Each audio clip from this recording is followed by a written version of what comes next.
Romanos 9, del 14 al 29. ¿Qué pues diremos? ¿Que hay injusticia en Dios? En ninguna manera. Pues a Moisés dice: tendré misericordia del que yo tenga misericordia, y me compadeceré del que yo me compadezca. Así que no depende del que quiere ni del que corre, sino de Dios que tiene misericordia. Porque la Escritura dice a Faraón: para esto mismo te he levantado, para mostrar en ti mi poder, y para que mi nombre sea anunciado por toda la tierra. De manera que de quien quiere tiene misericordia, y al que quiere endurecer, endurece. Pero me dirás: ¿por qué pues inculpa?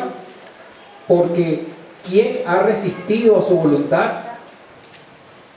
Mas antes, oh hombre, ¿quién eres tú para que alterques con Dios? Dirá el vaso de barro al que lo formó: ¿por qué me has hecho así? ¿O no tiene potestad el alfarero sobre el barro para hacer de la misma masa un vaso para honra y otro para deshonra? ¿Y qué, si Dios, queriendo mostrar su ira y hacer notorio su poder, soportó con mucha paciencia los vasos de ira preparados para destrucción, y para hacer notorias las riquezas de su gloria, las mostró para con los vasos de misericordia que él preparó de antemano para gloria, a los cuales también ha llamado, esto es, a nosotros, no solo de los judíos, sino también de los gentiles? Como también en Oseas dice: llamaré pueblo al mío, al que no era mi pueblo, y a la que no amada, amada. Y en el lugar donde se les dijo: vosotros no sois pueblo mío, allí serán llamados hijos del Dios viviente. También Isaías clama tocante a Israel: si fuere el número de los hijos de Israel como la arena del mar, tan solo el remanente será salvo, porque el Señor ejecutará su sentencia sobre la tierra en justicia y con prontitud. Y como dijo Isaías: si el Señor de los ejércitos no nos hubiera dejado descendencia, como Sodoma habríamos venido a ser, y a Gomorra seríamos semejantes. Amén. Vamos a hablar con el Señor. Padre, te damos gracias porque ya hemos compartido un banquete esta mañana. Nosotros hemos gozado en ti tu salvación por medio de tu Hijo precioso Jesucristo. Y estamos aquí y hemos compadecido de muchos de nuestros países que están enfrentando situaciones muy duras, incluyendo el martirio. Padre, necesitamos escucharte. El texto que acabamos de escuchar, lo cual tú mismo has hablado, ha sido piedra de tropiezo para muchos. Eso de tu lección. Te pido, Padre, que esta mañana, que esa doctrina sobre la lección tuya no sea piedra de tropiezo, sino más bien fuente de nuestro propio gozo y salvación y el propósito de vivir para nosotros hoy. Te pido que le ayude a ese siervo de que mi propio acento no estorba tu mensaje y que tú puedas hablar con claridad, porque estamos aquí para escucharte. Te pide que saca de aquí todo pensamiento, toda distracción, todo lo que hay en nuestro corazón. Aquí estamos sentados en tierra santa, sagrada, y te invitamos a ti para que tú mismo sigas hablando por medio de tu palabra. Una palabra que obra en nosotros. Y estamos aquí para escucharte. Abre nuestros corazones. Quita toda distracción, porque queremos escucharte. En nombre de Jesucristo. Amén. Carlos comenzó leyendo aquí de Romanos capítulo 9. Aquí estamos siguiendo en nuestro estudio de esa carta con una interrogación, una pregunta que Pablo hace. ¿Qué concluiremos? ¿Acaso es Dios injusto? Y obligatoriamente tenemos que considerar lo que el pastor Aniel predicó el domingo pasado. Y básicamente es eso. Aunque Israel, a cierto modo, fue escogido de Dios, como él dice, no todo Israel es Israel. De hecho, la mayoría de los israelitas en su día estaban destinados a la condenación eterna. Y Pablo expresa que, mire, si yo pudiera tomar su lugar, lo haría para la salvación de ellos. Pero la realidad es que ellos no son salvos. Porque todos tenemos que tener claro aquí que ser el verdadero pueblo de Dios, ser el pueblo que recibe la salvación y que ese pueblo que es transformado para ser luz a los gentiles, jamás se ha tratado de una línea de sangre. Jamás ha sido así. Jesucristo estaba muy clarito, él mismo, en Juan capítulo 8, enfrentando a los judíos de su propio día, dijo: ustedes no son hijos de Abraham. Y más fuerte dijo, porque de verdad, si ustedes fueran hijos de Abraham, harían las obras que Abraham hizo. Y claro, ¿qué es esa obra de Abraham? Creer en lo que Dios había declarado. Pero aquí está uno que está hablando por parte de Dios y ustedes no quieren creer a eso que está hablando por Dios. Y quiero decirles que el padre de ustedes no es Abraham, sino el propio diablo. Y decir eso a la cara de un judío, a unas personas dentro de la iglesia de Cristo hoy, se van a tirar piedras. Y de hecho, cuando sigue leyendo ahí en capítulo 8, la gente comenzó a buscar piedras para intentar matar a Cristo, a mí mismo, por sus palabras. Pero hay que escucharlo. Jamás se trata de una línea de sangre. Siempre así.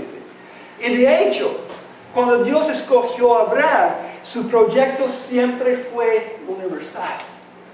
Y los gentiles estaban incluidos dentro de este plan. Él dijo: mire, yo quiero que tú vayas a una tierra que te voy a dar. Y yo voy a hacer de ti una gran nación. Y por medio de ti y tu descendencia, quiero bendecir a cada familia de la tierra. Quiero bendecir a cada etnia que hay. Y más tarde, Dios cambió el nombre de Abraham. Porque era Abraham. Y él dijo: ya no te llamarás Abraham, sino Abraham. Porque tú serás el padre, no de una sola nación. ¿Sabe qué? De una multitud de naciones, dice. Amén. Una multitud de naciones. Y reyes vendrían de sus lomos. Y lo interesante es también cambió el nombre de Sarai. Tú no serás llamado Sarai más, sino Sara, para enfatizar el punto. Y el cambio de nombre para Sarai es igualito. Sara, tú serás la madre de una multitud de naciones y el rey vendrá de sus lomos. Y incluyendo en ese mismo texto, cuando lee ahí en Génesis capítulo 18, ahí en medio hay la promesa del señal del pacto, que Dios iba a cumplir eso para ellos, que serán el padre de muchas naciones. Porque dijo: mire, el señal de ese pacto será la circuncisión. Y tú tienes que circuncidar tanto el que nace en tu casa como el extranjero que vive entre ustedes.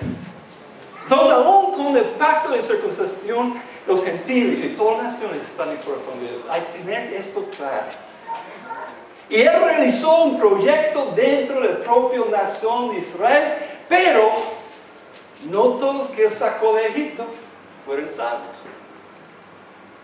De hecho, cuando había la promesa de entrar a la tierra prometida, ese pueblo rechazó entrar. Y solamente había dos, Caleb y Josué. Y tuvo que comenzar con una nueva generación. Hay que ver qué es lo que Dios está enseñando. El hecho que uno nace de una nación que se llama Israel no implica ni garantiza nada de tu salvación. Tenemos que estar claros. Y la aplicación es para nosotros hoy en día también. El hecho que naces en una familia cristiana o creces en la iglesia, Inclusive uno puede ir al seminario, estudiarse y involucrarse en el ministerio, y eso no garantiza nada que está salvo. De hecho, en Mateo capítulo 7, Jesús está hablando clarito, y ese versículo me da escalofrío, porque él dijo que en aquel día de gran juicio final habrá mucha gente, muchos que van a decir, Señor, Señor, y Cristo va a decir a ellos, jamás te conocí. Y lo que me da escalofrío es que son gente que están involucrada en el ministerio, porque ellos dicen, yo sané enfermos en tu nombre, yo prediqué en tu nombre, yo eché fuera demonios en tu nombre, y Cristo dice, jamás te conocí. ¿Me explico? ¿Me da escalofrío? Porque jamás se tratado de una línea de sangre. Y para aclararlo, podamos leer muchos textos, pero uno muy sencillo que lo explica muy claramente y que Pablo mismo va a reafirmar aquí en ese texto. Está en Juan capítulo 1, versículos 12 y 13. Estoy leyendo de Nueva Versión Internacional y dice Juan 1, versículo 12, hablando de Cristo. Mientras a cuantos quienes recibieron a Cristo, a los que creen en su nombre, le dio derecho de ser hijo de Dios. Y noten en cómo consiste ser un hijo de Dios. Estos no nacen de la sangre, ni por los deseos naturales, ni por la voluntad humana, sino que nacen por Dios mismo. Y tenemos que estar claros en eso. Aún siendo hijo de Dios, no tiene nada que ver con la sangre. Otra vez, uno no nace así. Tampoco se trata de los deseos humanos. Yo quiero que mis hijos sean salvos, pero mis propios deseos para ellos jamás los salva a ellos. Ni la voluntad humana. Yo no puedo poner mis manos sobre alguien y le declaro salvos en el nombre de Cristo. Porque no se trata de la fuerza humana, ni por mi propio esfuerzo, sino uno es engendrado, nacido, adoptado, hijo de Dios. ¿Cómo? Por la obra soberana de Dios mismo. Amén. Y eso es lo que trata el texto que acabamos de decir. Y Pablo seguía hablando, la semana pasada lo vimos, lo vemos clarito en esos propios descendientes de Abraham. Porque aunque Ismael es el primogénito, que según la cultura tiene derecho de ser el hijo selecto, para decirlo así, no fue Ismael, sino Isaac. Y ahora en la siguiente generación, Dios quería comunicar el punto que no se trata de una línea de sangre, porque aún es más fuerte, porque en el caso de Esaú y Jacob, eran mellizos.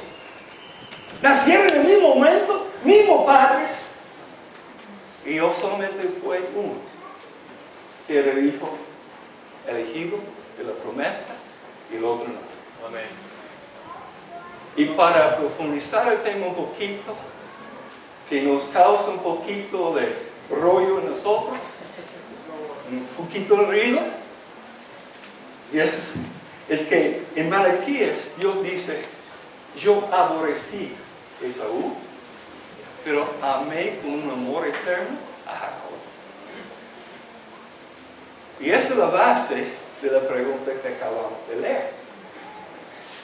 El hecho que Dios eligió a Jacob y no a Esaú quiere decir que Dios es injusto. Y si quiero turbar aquí la olla un poquito más, el hecho que Dios puede elegir a ti, pero no elige a otro miembro de su familia para ser salvo, eso quiere decir que Dios es injusto. Y esa es la base de la pregunta. Versículo 14 nuevamente. ¿Qué concluiremos? ¿Acaso es Dios injusto? ¿Qué dice Pablo? En ninguna manera, enfática, en ninguna manera. Pero a lo mejor estamos aquí esta mañana y aún no estamos convencidos. Porque tengo que comenzar Desde mi propia óptica de Ken Jolly en este momento, analizando la cosa humanamente, el hecho que Dios elige a uno y no a otro, no me parece nada justo. ¿Cierto? Eso sí es un verdadero conflicto para nosotros. Pero Pablo y el Señor mismo, por medio de él, quiere aclarar eso. ¿En qué consiste la naturaleza de la elección de Dios? Y quiero aclarar dos puntos antes de comenzar para desarrollar, mientras analizamos lo que Pablo dice sobre en qué consiste esa naturaleza de su elección. El hecho que elige a Jacob, pero no a Esaú. ¿En qué consiste esta elección? Y para mí hay dos cosas que hay que aclarar, en lo cual nosotros a veces podamos pensar mal de Dios, en nuestra propia lucha de racionar eso humanamente. Y lo primero es que la elección de Dios no es caprichosa. Amén. No, jamás, y yo no encuentro eso en ninguna parte de las Escrituras. La idea no es que Dios al azar dice, tú vas al infierno, tú vas al cielo. Tú vas al infierno, tú vas al infierno, tú vas al infierno, tú vas al cielo. Eso es pensar mal de Dios. Es una manera pervertida de pensar a Dios. Y eso no es la elección de Dios. ¿Okay? No es eso su óptica. La óptica bíblica, y Pablo va a concluir con esa idea en el último versículo, pero yo voy a sembrar la semilla ahorita. Porque la idea es que no es que Dios elige quién va al infierno y quién va al cielo. De eso no se trata. Lo que se trata es que todos estamos destinados al infierno. Todos estamos destinados a la destrucción eterna. Y la cosa maravillosa, sorprendente y insólita es que no todos llegan ahí. ¿Y por qué no todos llegan ahí? Es por la soberana elección de Dios. Amén.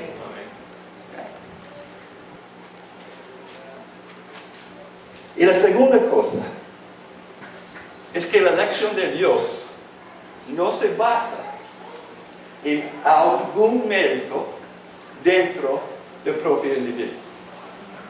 Ni es que Dios prevé quién tiene un corazón más dispuesto o no para decir quién voy a elegir. Y eso es muy problemático, porque si es así, se basa en algo dentro de nosotros que es la base de su elección. El problema es que de alguna manera la salvación depende de nosotros. Y el testimonio de todas las escrituras jamás es así. Lo podamos ver en la vida propia de Jacob, que él utilizó en el texto anterior. Jacob fue elegido por Dios antes de nacer, porque fue declarado, profetizado, digamos, que el mayor iba a servir al menor. Es decir, Esaú, el primogénito, no será lo elegido, sino Jacob, el segundo en nacer. Y al nacer Jacob, salió con su mano agarrada de su hermanito, como casi estaba luchando ahí adentro, creo, para decir, tú no vas a salir primero, pero Esaú sí salió primero. Y le daron el nombre tramposo. Porque eso es lo que quiere decir la palabra Jacob. Tramposo. Pero cuando yo leo todo el relato de la historia de Jacob, como está relatado ahí en Génesis, el apodo o el nombre tramposo me parece bien aplicable. Porque si hay una cosa que sobresalta de la vida de Jacob, es que él quería bendición. Igual como nosotros hoy en día. Nosotros somos un pueblo que busca la bendición para cualquier cosa, ¿cierto? Y Jacob vivía eso. Él quería la bendición. Y él tiene lo que yo llamo la definición pura en nuestro lenguaje cariqueño, lo que es un vivo. estaba bastante bebé, porque él quería la bendición tal que estaba dispuesto a robar y engañar para conseguirlo. Y esa es la historia. Primero aprovechó unos momentos de hambre de Esaú para robarle con trampa la primogenitura. Y después, cuando su padre Isaac estaba por morir, buscaba la manera de, con engaño completo, con la ayuda de su mamá, porque Isaac estaba ciego, de presentarse como Esaú y recibir la bendición de su padre antes de que su padre muriera. Y eso está grande porque implica toda la promesa de Dios que fue entregada a Abraham. Pero él robó todo eso. ¿Me entienden? Tal vez el deseo de tener bendición. Y es interesante que Esaú, al descubrir lo que su hermano había hecho, dijo: una vez que nuestro viejo está enterrado, yo voy a vengarme y voy a matar a Jacob. Y Jacob tuvo que huir. Y ahora él tiene un problema.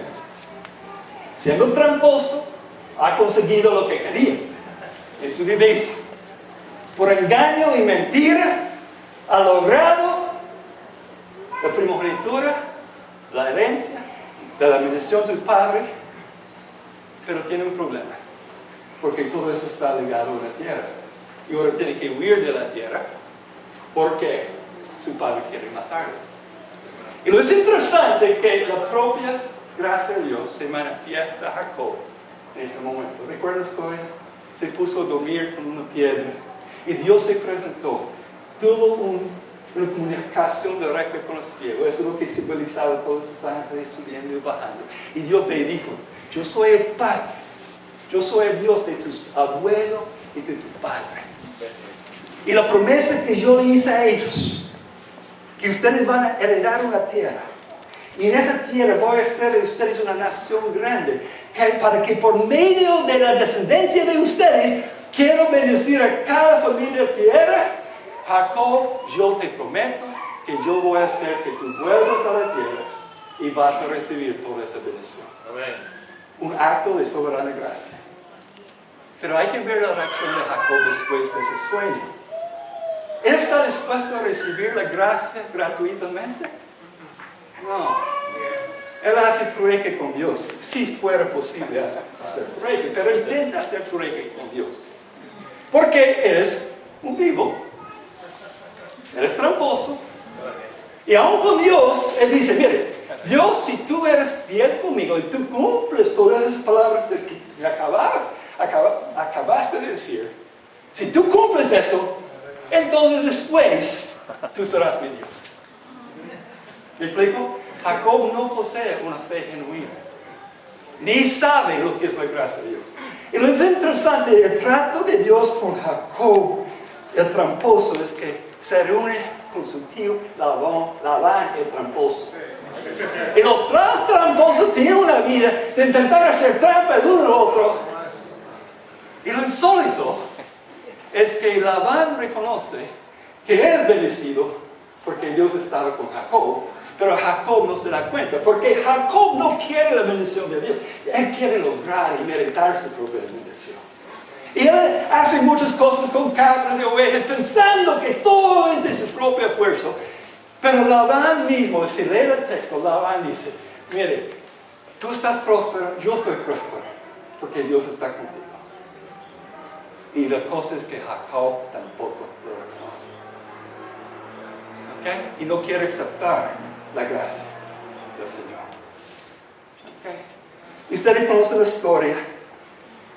Y Jacob se enriqueció mucho. Dios lo bendijo.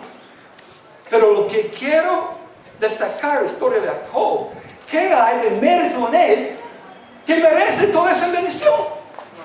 Todo lo contrario. Todo lo contrario. ¿Ok? Y lo interesante es que eventualmente Jacob no aguanta más, aunque él está rico en familia, está rico en ganado, está rico en esclavos y tiene la buena vida. no está feliz y contento.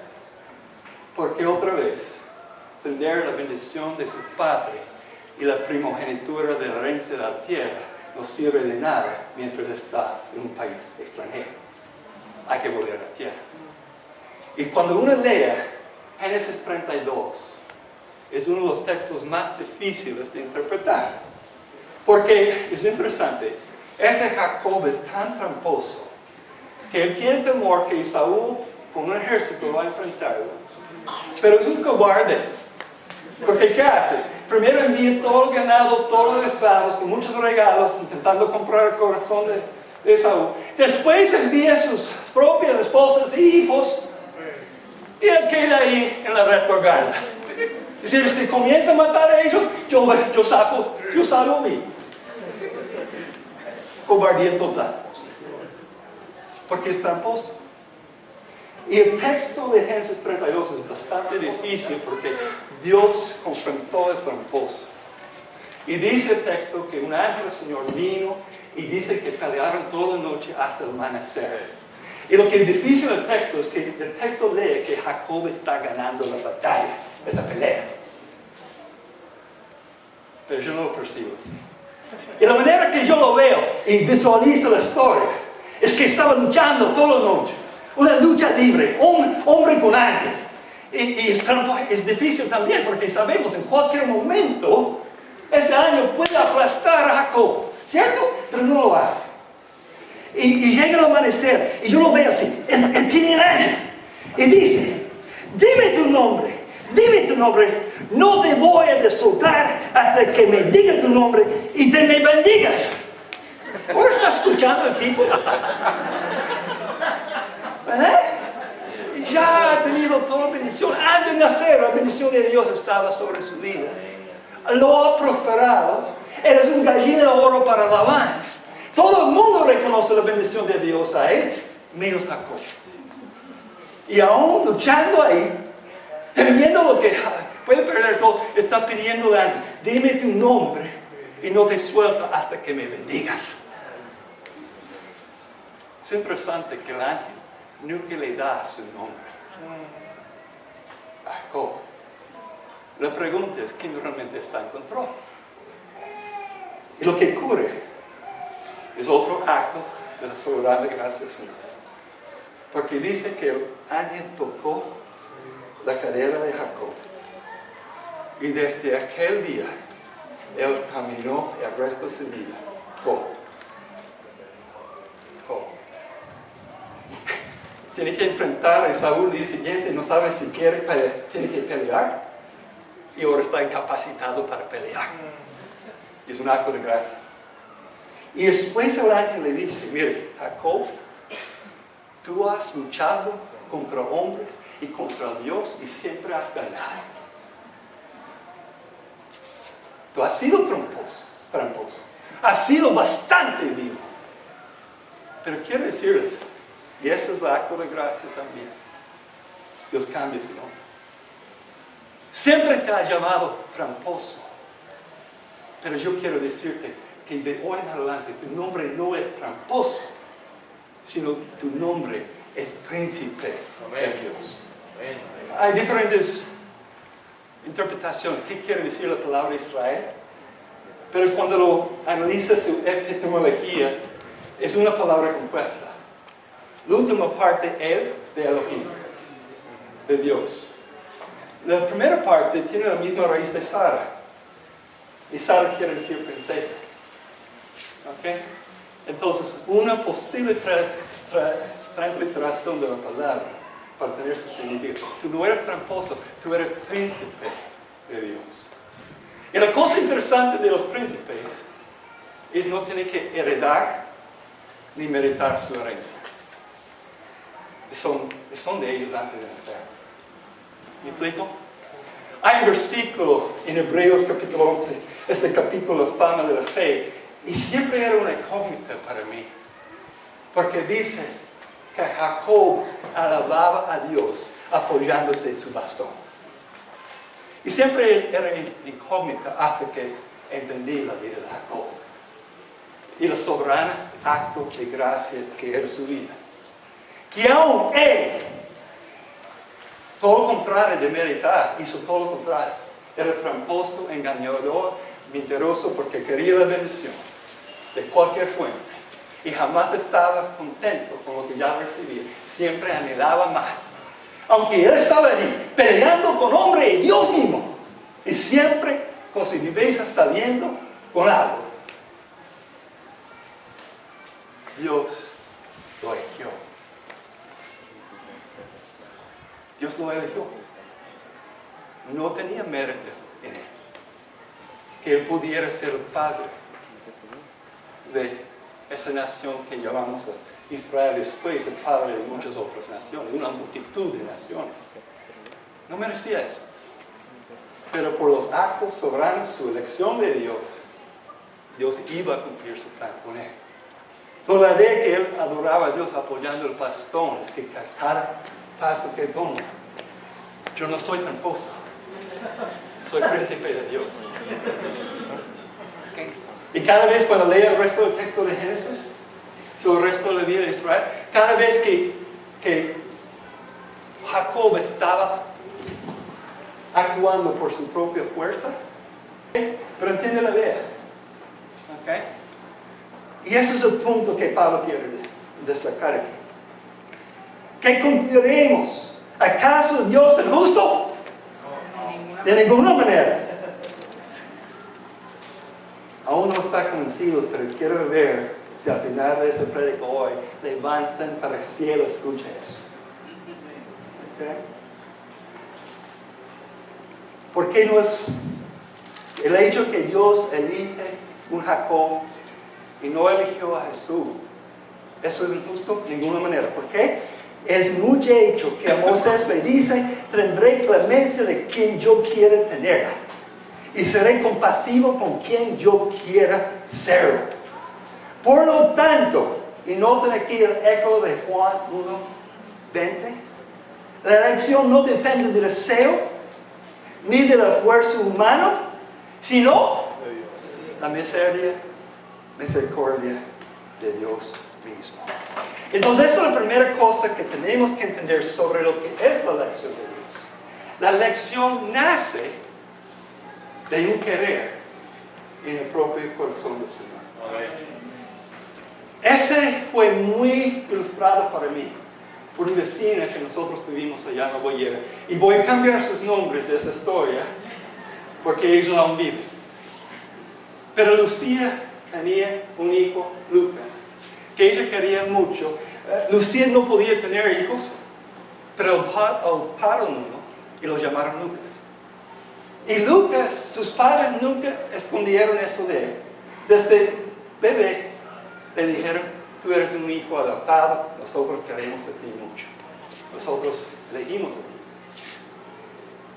Pero un día, cuando él comenzó el colegio, estoy hablando de un niño de 6 años de edad, otros niños, él compartió que él era un hijo adoptado, y otros niños en el colegio comenzó a burlar y mofar y dañar el corazón de Lucas. Eso que los niños son inocentes es un mito. Los niños sí pertenecen al reino de los cielos y me pueden mostrar muchas cosas sobre cómo disfrutar la vida y muchas cosas me enseñan. Pero también los niños pueden ser muy crueles. Y quizás lo más brutal de ellos es crueldad. No es en la parte física, sino la manera que las cosas que ellos pueden decir a otros niños para lastimar sus corazones para siempre. ¿Cierto? Porque ningún niño nace inocente. Todos nacimos completamente egoístas y lloramos y gritamos para las cosas que queremos hasta que uno de los padres aprende de poner no a eso. Y si no pone no a eso, tú vas a tener un tirano ahí gobernando la casa. Y es así. Porque los niños no son inocentes. Todos nacimos pecadores. Y esos niños, no sé qué lo dijeron en el colegio, pero llegaron a la casa, estaban llorando y sumamente quebrantado y triste. Y Lucía dice, Nicolás, ¿qué pasó? ¿Por qué estás tan decaída? ¿Por qué estás llorando? Y sin explicar nada, Lucas, a 6 años de edad, dijo, mami, si yo no salí de tu vientre, ¿cómo puedo saber que tú realmente me amas? Fuerte, ¿no? ¿Qué dirías tú? ¿Cómo contestarías? Es tu hijo. Bueno, eso es lo que Lucía decía. Nicolás, pronto. Lucas.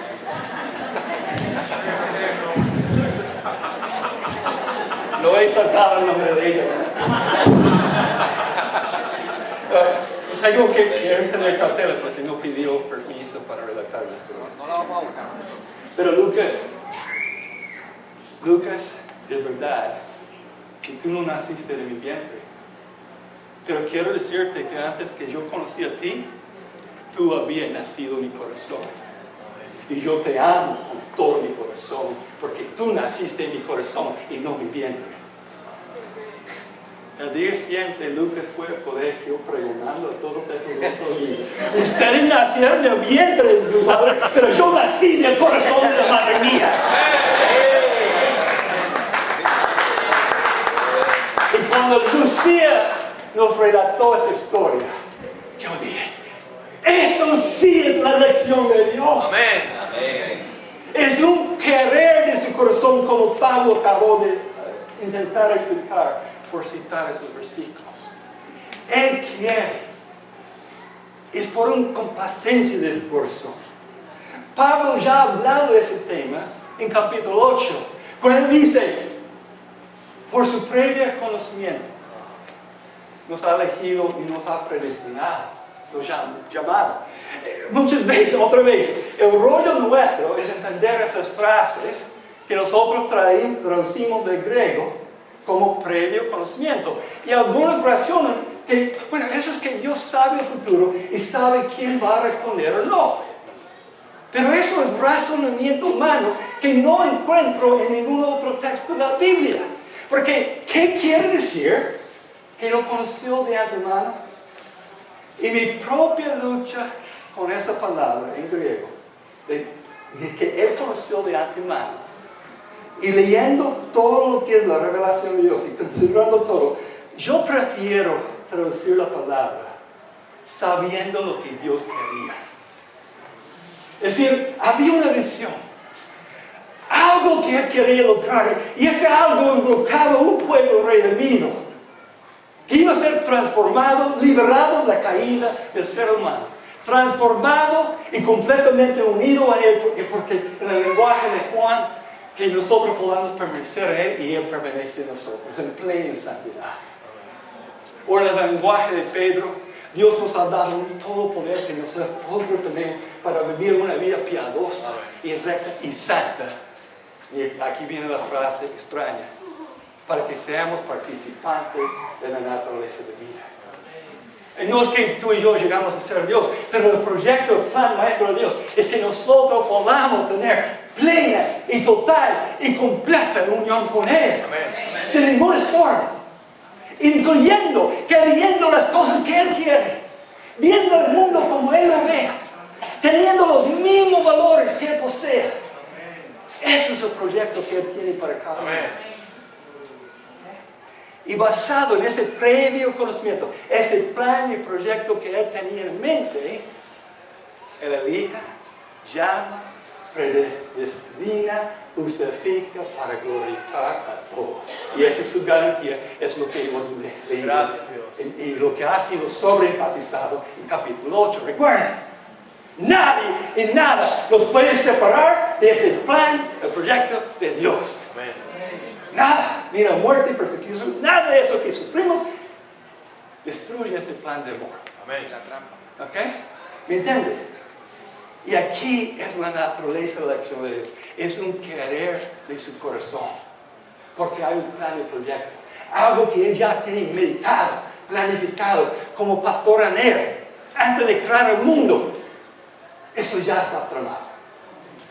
Y por ese plan, ese proyecto, tú y yo hemos nacido en el corazón de Dios. Gracias.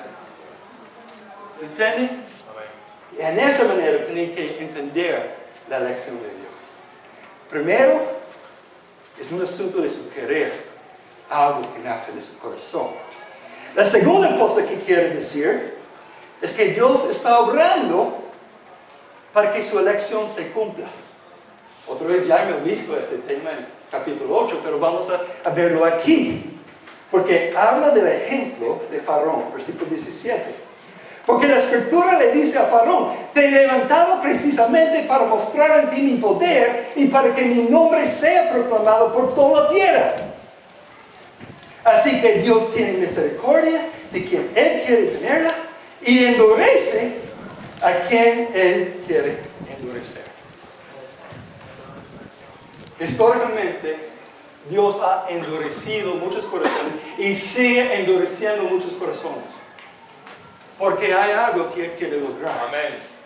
Él está obrando para lograr ese plan de su elección. Él suaviza, Él endurece, todo para lograr lo que Él quiere. Y es con propósito. Pablo cita un texto, pero yo me gustaría que podamos ver, porque 3 veces en la historia del Éxodo, cuando Dios sacó a Israel de Egipto, 3 veces el texto explica porque Dios mismo endureció el corazón de Faraón. Entonces quiero que vayan conmigo primero a capítulo 7, Éxodo capítulo 7, y vamos a leer de versículos 3 al 5. Y Éxodo 7, versículo 3, dice así, anunciando y hablando con Moisés de antemano. Otra vez, eso refuerza la idea que hay un plan de antemano ya tramado. ¿Ok? Éxodo 7, versículo 3 dice: el Señor está hablando, yo voy a endurecer el corazón de Faraón. Y aunque haré muchas señales milagrosas y prodigios en Egipto, Él no les hará caso. Entonces descargaré mi poder sobre Egipto con grandes actos de justicia, sacaré de ahí los escuadrones de mi pueblo, los israelitas. Y nota el versículo 5. Y cuando yo despliegue mi poder contra Egipto y saque ahí a los israelitas, sabrán que los egipcios que yo soy el Señor. Los egipcios eran un pueblo pagano, idólatra, que no tenía conocimiento del Señor. Y Dios dice: yo voy a endurecer el corazón de Faraón para que ellos me conozcan. ¿Y quién soy yo? Es mi poder, es mi obra de salvación. Porque Dios también quería salvar a egipcios. Tenemos que estar eso clarito. Vamos a ir ahora a capítulo 10. Porque no solamente Dios endureció el corazón de Faraón para manifestarse en Egipto, pero noten aquí a quién quiere manifestarse. ¿Ok? Éxodo capítulo 10. Yo mismo estoy buscándolo. Versículos 1 y 2. Y el Señor le dijo a Moisés: ve y habla con el Faraón. En realidad soy yo quien ha endurecido su corazón y el de sus funcionarios para realizar entre ellos mis señales milagrosas. Y nota en versículo 2.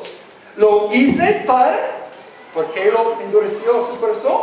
Lo hice para que puedas contarles a tus hijos y a tus nietas la dureza con que traté a los egipcios y las señales que realicé entre ellos. Y así sabrán, ¿quién? Los propios israelitas, que yo soy el Señor. Amén. Porque ellos tampoco conocían a Dios. Dios había hablado a Abraham, y a Isaac, a Jacob, pero desde ahí 400 años de silencio, donde parece que Dios no dijo pío en comparación a lo que dijo a Abraham, Isaac, a Jacob. Silencio total. No sabían, no conocían al Señor. Entonces el Señor endureció el corazón de Faraón para que su propio pueblo lo pudiera conocer. Pero hay otra declaración que está en el puro centro, que es capítulo 9. Y es el versículo que Pablo mismo cita aquí en Romanos. pero vamos a leerlo en Éxodo porque lo podamos ver aquí, capítulo 9, versículo 16. Y aquí Dios está hablando directamente con Faraón.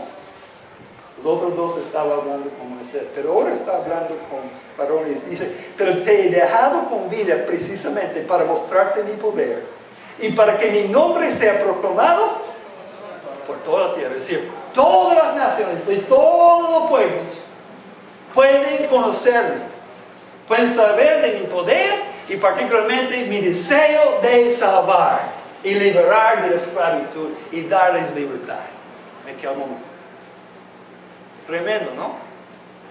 Y en eso tenemos que ver que su elección no es un capricho, sino está basado en su sabiduría para lograrlo. Y Él está obrando, su elección le obliga, porque hay ese querer en su corazón. El plan ya está bien clarito para Él. Y yo estoy luchando para ilustrarlo, pero toda ilustración falta, pero es como Él es un maestro de ajedrez. Y está moviendo las piezas para lograr su forma de ataque y ganar. Pero hay otra dimensión aquí también. Porque Dios no quiere títeres ni robos. Él no quiere que nosotros estamos siguiendo a Él por un deber. Pero Él, como el maestro de ajedrez, está moviendo todos los países y logrando todas las circunstancias para que los mismos peones comenzamos a querer al Señor y cumplir lo que Él quiere. Y ahí hay que tener un balance entre lo que llamamos el libre albedrío del hombre y la elección de Dios. Porque otra vez, Dios no quiere que estemos haciendo eso como un deber ni por obligación, porque Él no quiere títeres ni robos. Él quiere personas que después de conocer a Dios, conocer su plan, que nosotros también podamos ejercer nuestra propia elección. Decir, Señor, yo te amo y yo me uno a ese proyecto. ¿Me entiende? ¿Ok? Y espero que estoy ayudándonos a navegar esos temas que muchos complican. ¿Ok?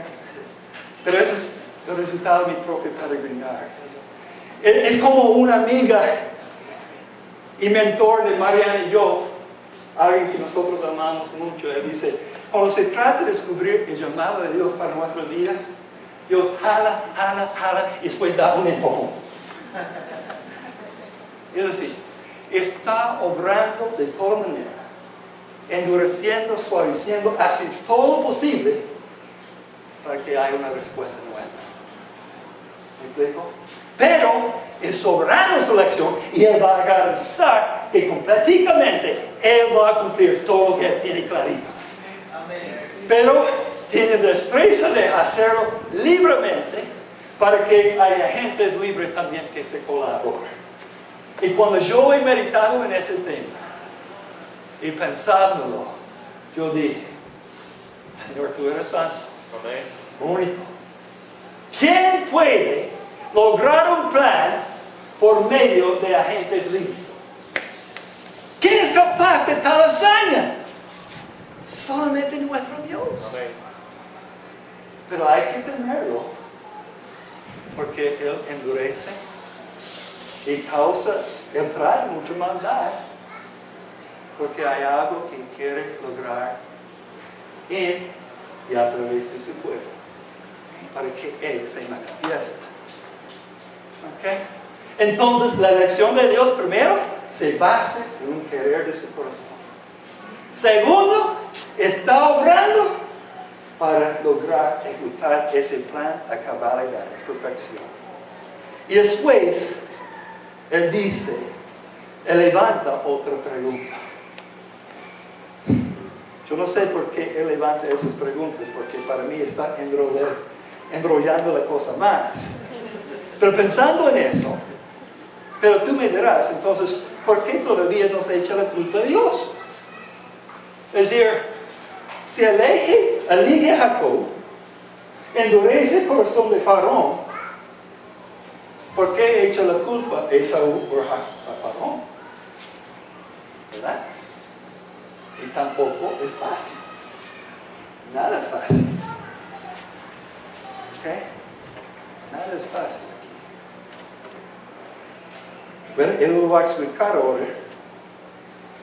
Versículo 20, porque hay esa otra pregunta: ¿quién puede oponerse a la voluntad de Dios? Si Dios ya va a orquestar eso, ¿por qué va a echar la culpa a los seres humanos cuando no son parte de su elección? ¿Ok?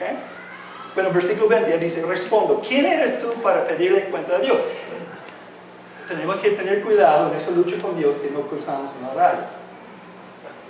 El rayo es que nosotros comenzamos a buscar a Dios y nosotros pongamos en el trono del juez. Ten cuidado con eso, dice Pablo. Y después utiliza una ilustración que capta algo muy profundo aquí. ¿Acaso le dirá la olla al barro al que la modeló?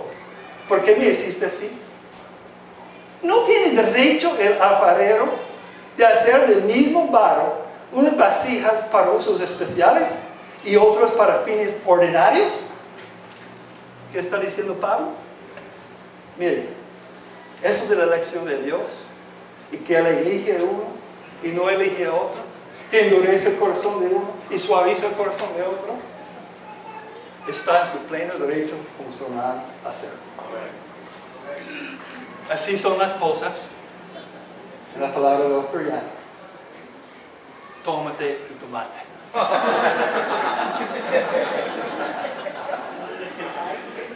Así es la cosa. Y nosotros podamos luchar con lo que es el plan de Dios para nosotros.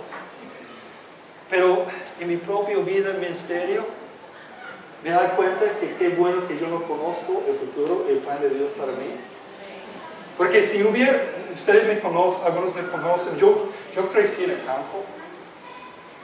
Yo soy campesino, aún mi familia son campesinos, tenemos ganado, yo crecí con caballos, ganado, cochino. Eso de un parque de diversión para los niños, para mí, eso era un charco o la quebrada ahí, al final de la finca, el bosque. Yo trabajaba en el campo y en el campo me inculcaron muchos valores. Tú sabes, la gente del campo odia las ciudades. Lo desprecian, tienen espanto de las ciudades. Porque las ciudades no son un lugar sano para crear una familia. En los campos, pero en las ciudades son muy violentas. Las ciudades son caras. Ahí en las ciudades hay mucha perversión y maldad. ¿Qué mejor es criar su familia en el campo con la naturaleza donde está sana? Quiero decirles que hay mucha maldad y mucha perversión en el campo también. Pero eso es lo que no inculcan en la casa, ¿no? Y yo crecí con todos esos prejuicios. Y si tú hubieras dicho a mí, cuando yo era pastor de jóvenes, a 24 años de edad, que el plan de Dios para mí era vivir en la ciudad de Caracas, en el piso 13, en una ciudad muy densa, sobrepoblada, y que ahí iba a criar mis 2 hijos en un apartamento que me dijeron, así no se hace. Yo hubiera dicho, Señor, tú estás bien equivocado, ese muchacho no va a ese baile. Eso no es para mí. Yo soy del campo. ¿Entienden?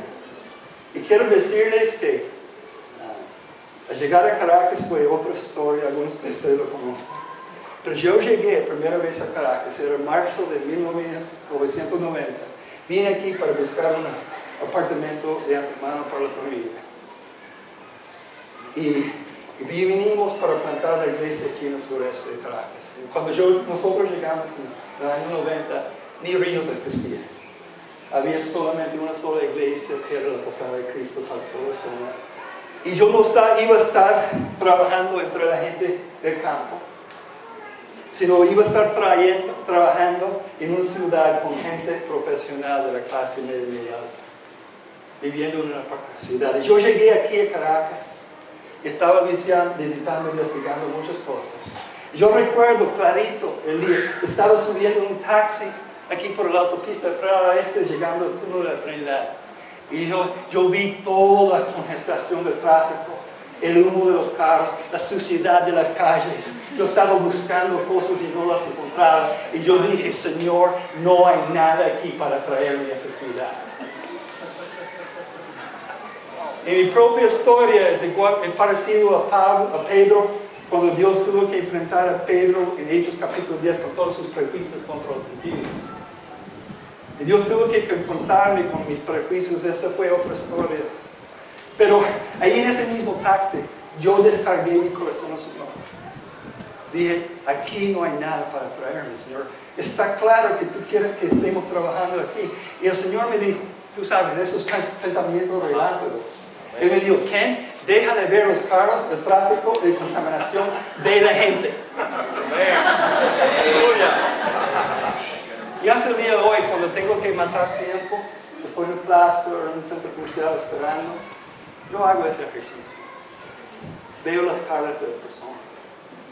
Y yo comencé a hacer eso desde el taxi, y lo que yo vi fue muchas caras de Caracas cargadas, tristes, ¿verdad? Agitadas. Creo que parte de mi problema es no he dejado de ver las caras. ¿Entiendes?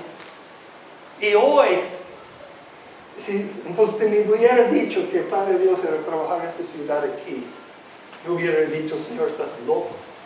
No para mí. Pero quiero decirles hoy, yo he ministrado en Canadá, en los Estados Unidos, en Colombia, en otras partes. Y me di cuenta que mi propia preparación de mi vida y de mi propia personalidad quepa perfectamente aquí. Yo iba a trabajar entre el mundo musulmán, pero creo que esa pasión mía hubiera causado muchos problemas para mí en Pakistán. Igualito en Canadá, en Colombia, no reciben esa pasión con el mismo ojo. Pero aquí entre caraqueño, siento el amor. Y siento que el Señor me ha dado una plataforma. ¿Me explico? Y no se trata de mí. Se trata de un plan que Dios ha tramado. Y yo he aprendido a disfrutar de vivir en un apartamento de piso 3. Tiene sus beneficios. Y sabe, el Señor consiente uno, porque ustedes conocen nuestro apartamento, la hubiera tenido una tremenda vista, pero ahí enfrente hay portugueses sembrando. Yo escucho gallo toda la mañana. Y yo estoy pendiente de lo que están sembrando los portugueses. Y ahí hay una vaca que cuando el campesino no lo ordena, él comienza a bramar y yo estoy feliz. Insólito, ¿no? ¿Sabe o no lo que el Señor quiere hacer? Entonces, ¿qué vamos a decir? ¿Que la elección de Dios es injusta? No. Si Él determina que de un vaso va a ser para usos nobles y otro para usos comunes, ¿quiénes son nosotros para discutir eso? Él está actuando con sabiduría. Ese es el tercer punto. Está ejecutando su plan de elección con sabiduría. Él sabe lo que hace y prepara a uno para lograr lo que Él quiere. Ahora quiero aclarar una cosa, particularmente para los jóvenes. Muchos de nosotros estamos preocupados de cumplir la voluntad de Dios y estamos pensando de eso de una carrera, un lugar. Eso es lo mínimo de lo que es la voluntad de Dios para vivir. ¿Sabe lo que la voluntad de Dios es para ti hoy? Ser fiel en lo poco. Amén. Y la medida que tú eres fiel en lo poco, si hay algo grande que Dios quiere que tú hagas, Él lo va a lograr. Él va a asegurar que tú te encuentres donde Él quiere que tú estés. Pero Él necesita tu corazón. La manera de formar ese corazón es ser fiel en lo poco. En la medida que somos fieles en lo poco, será en lo mismo. Es mi propio testimonio, mi propia experiencia. Y doy gracias a Dios. Yo doy gracias a Dios por esos vasos de uso común. Y no de la vajilla que pone ahí, que luce muy lindo. Porque nadie lo usa, está bella. Pero yo doy gracias a Dios por el vaso común. ¿Sabe por qué? Porque he aprendido, lo que yo he observado es que el reino de Dios no se extiende por líderes y dirigentes. de la iglesia de Cristo. Más bien nosotros somos un estorbo de muchas maneras. Sino el reino de Dios se expande cuando hay gente común y corriente que vive según su voluntad. Amén. Yo estoy impactado porque yo escucho testimonios de alumnos del curso Kairos. Por ejemplo, de 4 muchachos allá en Guarenas que reúnen todos los viernes para hacer lo que nosotros hicimos hoy, de orar por el pueblo musulmán.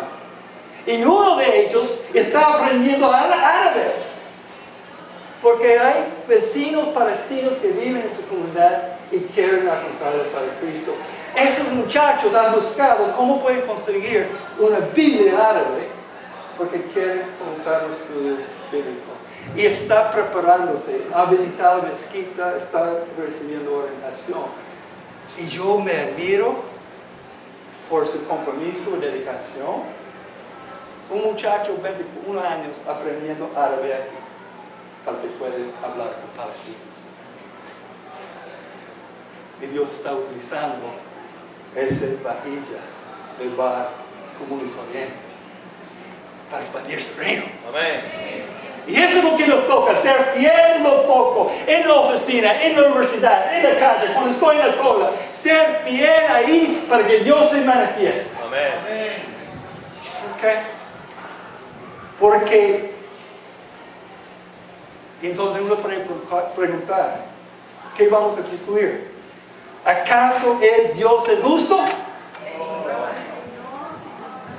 Su elección sale de su propio querer de corazón.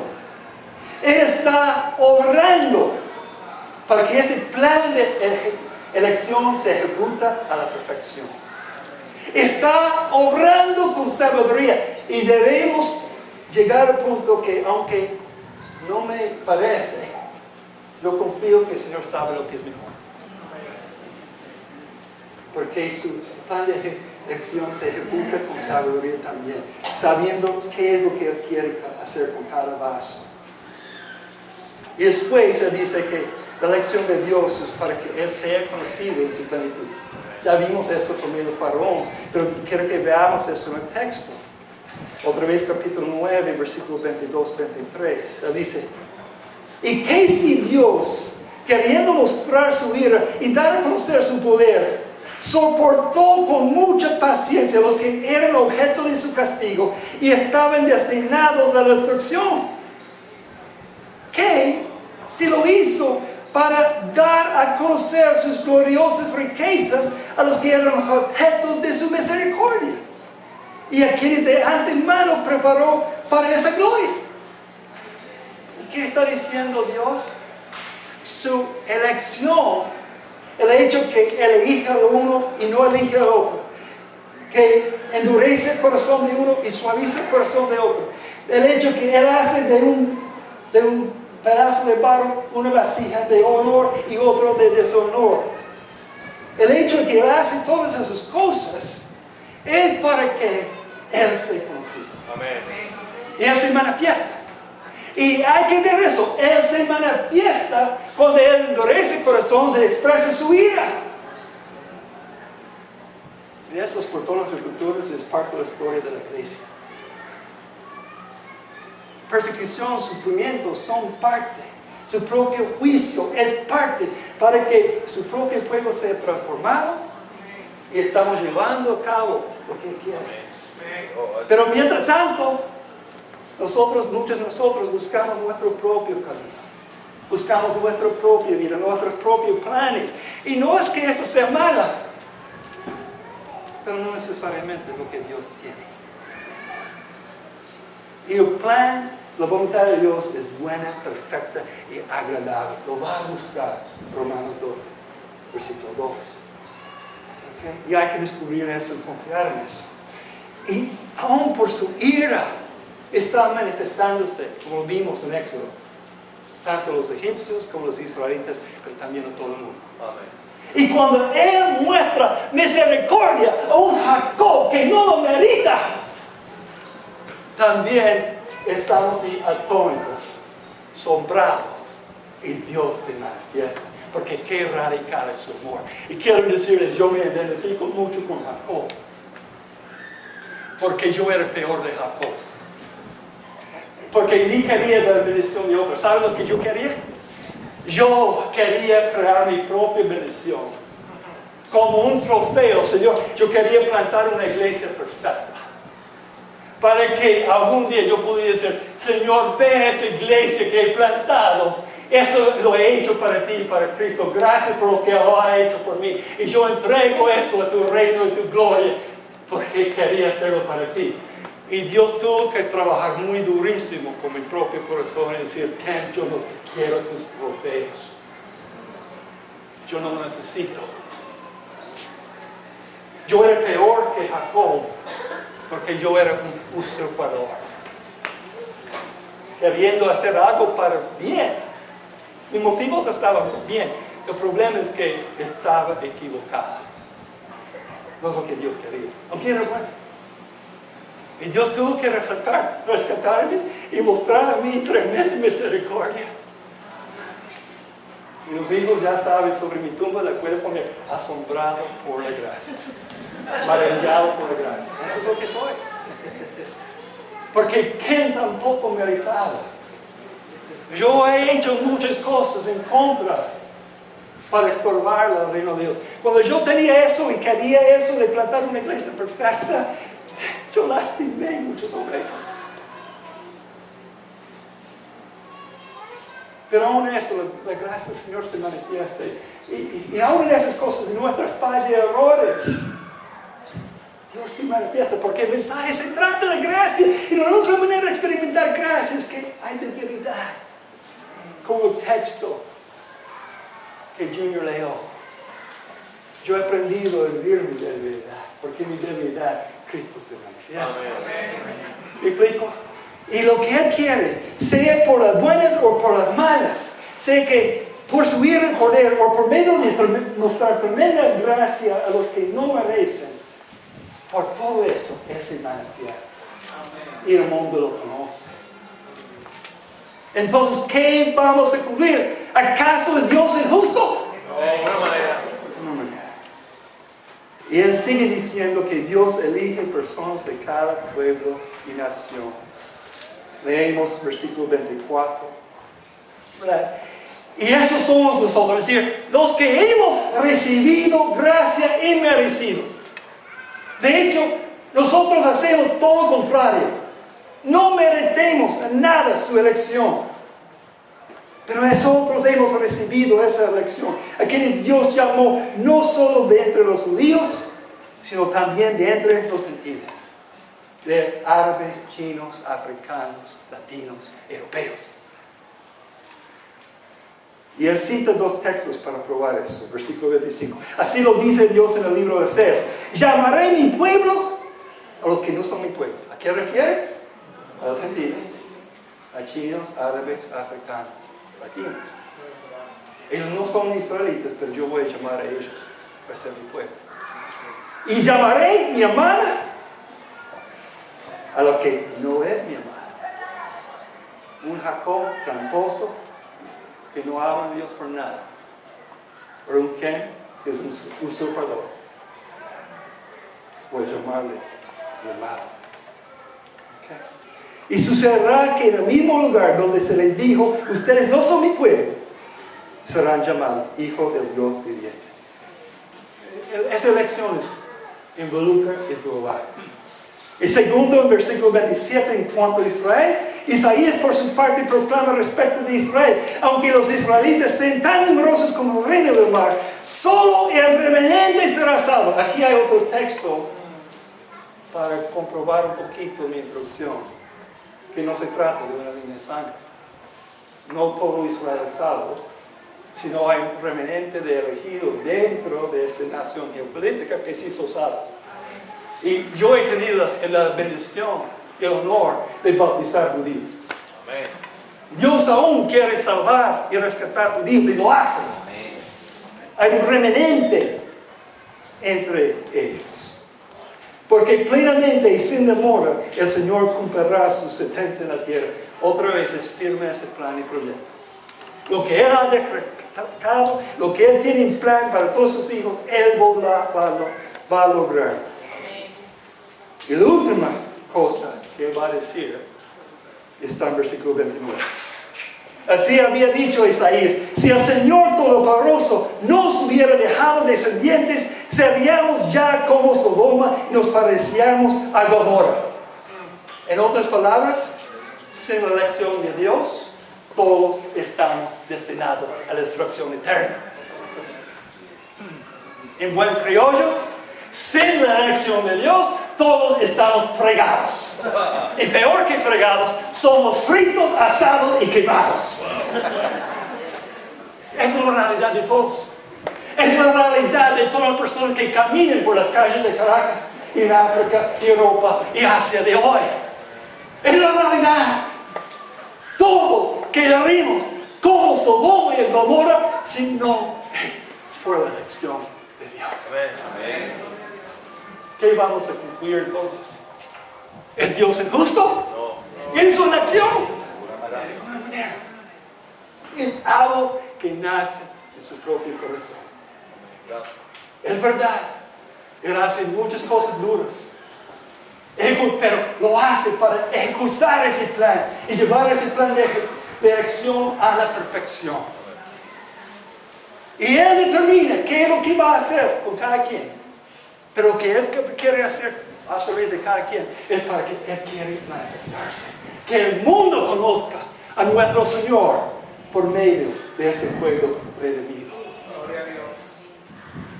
Pero solamente si ese pueblo redimido se da cuenta de la acción del Señor y elige libremente decir: Señor, yo también te amo. Yo reconozco, igual como Lucas, que antes de nacer yo había nacido en tu corazón. Y ya no quiero ser hijo rebelde. No, ya no quiero ser una oveja descarriada. Sino quiero cumplir tu propósito. Quiero que tu elección lleve a plena cabalidad, pleno cumplimiento en mí. Entonces, ¿cómo debemos responder a la elección del Señor? Hay varias maneras. Espero que tengas mucha gratitud. Amén. Porque si otra vez, si no fue por su elección, todos quedamos a la resurrección final. Segundo, no solamente el corazón de gratitud, sino de temer a Dios. No debemos tener que tener cautela, como Pablo nos exhorta, de no buscar al Señor. Aunque no me parece, Señor, yo confío que estás obrando con sabiduría. Y no caprichosamente, sino con buen motivos. A pesar que sea muy duro y no lo que yo quiero. Pero igual Él quiere llevarnos a la propia imagen de Cristo, que dijo: pero Señor, no lo que yo quiero, sino lo que quieres tú. Y ante la elección de Dios, no solamente debemos tener gratitud y un tremendo temor a Él, sino espero una actitud de sumisión, de redención y de decisión propia. Padre, yo quiero conocer tus caminos. Yo quiero conocer tu voluntad. Yo quiero cumplir tu voluntad para que tú manifiestes en mí. Siempre, cada día, que cuando yo levanto, desde la manera que tomo mi desayuno hasta que el momento que yo me pongo a acostar en la cama, que tú manifiestes en la oficina, en la universidad, en la calle, en el corte, donde sea, que tú te manifiestes. Porque eso se trata del propósito de su elección.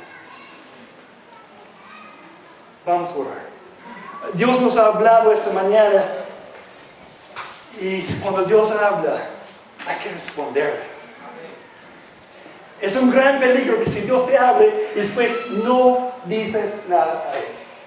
Porque eso es peligroso, eso puede crear hasta una endureza del propio corazón de uno.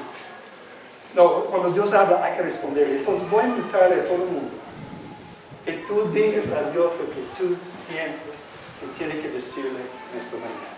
y vamos a hablar con Él.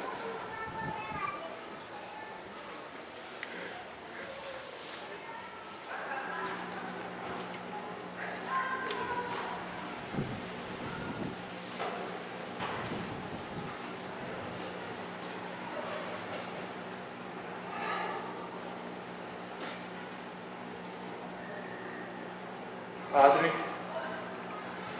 qué bueno es que nos has elegido. Estamos sumamente agradecidos. De verdad, estamos agradecidos. Perdónanos por los momentos que hemos pensado mal de ti. Que hemos cuestionado su elección porque no la entendamos. Pero gracias que tú nos has hablado y aún parte de conocerse es conocer tu propia paciencia. Los pacientes con ambos campos, los que son endurecidos de corazón, pero también los que ya estamos en el reino, pero somos torpes. Perdónanos por las maneras, las actitudes, las perspectivas que hemos tenido y que hemos pensado mal de ti, pero fue por nuestra propia ignorancia. Y lo confesamos, Padre. Y ayúdanos a conocerte bien y conocerte en tu plenitud. Conocerte en todas sus facetas para que jamás perdamos el temor de ti. Reconocemos a ti como soberano, creador de todo lo que existe. Reconocemos a ti que ese nuestro mundo está en plena rebelión. Y nosotros no queremos ser cómplices de esa rebelión. Gracias que tu elección es segura y está obrando para que nosotros podamos también elegir a ti y amarte como tú los amas. Sigues haciendo tu buena obra en nosotros. Ayúdanos como tus escrituras nos exhortan, tanto en el Antiguo Testamento como en el Nuevo, que jamás debemos despreciar la disciplina, Señor. Porque sabemos que tú disciplinas a los que tú amas. Tú amas a nosotros tal como somos, pero nos amas demasiado para dejar que quedamos así. Y gracias por eso también, porque es parte de tu elección. Ese querer del corazón es bellísimo. Que quieres lo mejor para nosotros. No lo que nosotros pensamos muchas veces, pero es lo mejor, lo que nuestro corazón realmente anhela. Y gracias que tú haces eso. Te pedimos que sigas obrando para que nosotros seamos los propios frutos de tu obra de elección. Y que seamos para tu honra y tu gloria, y que nosotros también podamos llevar mucho fruto al reino. Porque ese es tu problema. Tú no quieres que nadie se pierda, sino que todos lleguen al arrepentimiento. Ayúdanos a ser colaboradores. Amén. Para que otros den de ti por la manera que está tratando a nosotros en nuestra vida, y siempre podamos dar razón de la esperanza que nosotros tenemos en medio de un pueblo que no tiene mucha esperanza. Y esa es la oportunidad que nosotros tenemos hoy, que la luz brille y que brille en la oscuridad del presente. Te lo pedimos y gracias a Jesús, en nombre de Él, quien hizo todo eso posible. Amén. Amén.